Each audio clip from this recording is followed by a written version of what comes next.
জামাত বিএনপির যে বিরোধিতা দেখা যাচ্ছে, এটা কি আসলে দেখানোর জন্য দেখানো হচ্ছে নাকি আসলে সত্যিকারের আছে? কারণ ধরেন আবার অন্তর্বর্তী সরকারের কথাও এর মধ্য থেকে জিজ্ঞাসা করি। যেমন জামাত, শুনলাম তখন শোনা যেত যে অন্তর্বর্তী সরকারের একটা বড় সমর্থক হচ্ছে জামাত বা জামাতের লোকজনই আছে অন্তর্বর্তী সরকারের মধ্যে।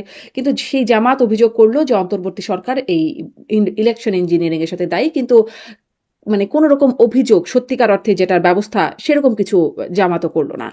আবার ধরেন বিএনপির প্রধানমন্ত্রীর যিনি মুখ্য সচিব জনাব আব্দুস সাত্তার, তিনি বললেন ৮ জন উপদেষ্টা, সুনির্দিষ্ট তথ্য প্রমাণ আছে দুর্নীতির। কিন্তু এখন তিনি মুখ্য সচিব, তাদের বিরুদ্ধে কোনো কথা হলো না। স্বরাষ্ট্রমন্ত্রী সংসদে বললেন, প্রধানমন্ত্রীকে অনুরোধ করলেন দুদককে দিয়ে অন্তর্বর্তী সরকারের যে 18 মাসের কর্মকাণ্ডের সেগুলো বিচার করতে, কিন্তু সেগুলো খুব হচ্ছে না।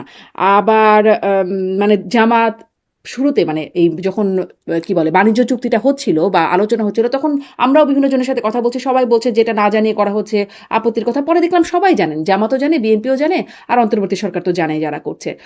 একরকম যোগসূত্র কি আছে নাকি এই বিরোধিতা যে দেখা যাচ্ছে সেটা কি সত্যিকারের বিরোধিতা নাকি আসলে তলে তলে যোগসূত্র আছে? এখন এখানে আসলে এটাকে এত সরল ভাবে আসলে ব্যাখ্যা করা যায় না। এটা আপনার ওই যে একটা যে কথা আমরা জানি যে politics is art of compromise. তো এই কম্প্রোমাইজ সরকারি দল তারা বিরোধী দলের সাথে নানাভাবে করে, বিরোধী দল তারা সরকারের সাথে নানাভাবে করে, এবং এই কম্প্রোমাইজের মাধ্যমেই কিন্তু আসলে একটা দেশ চলে।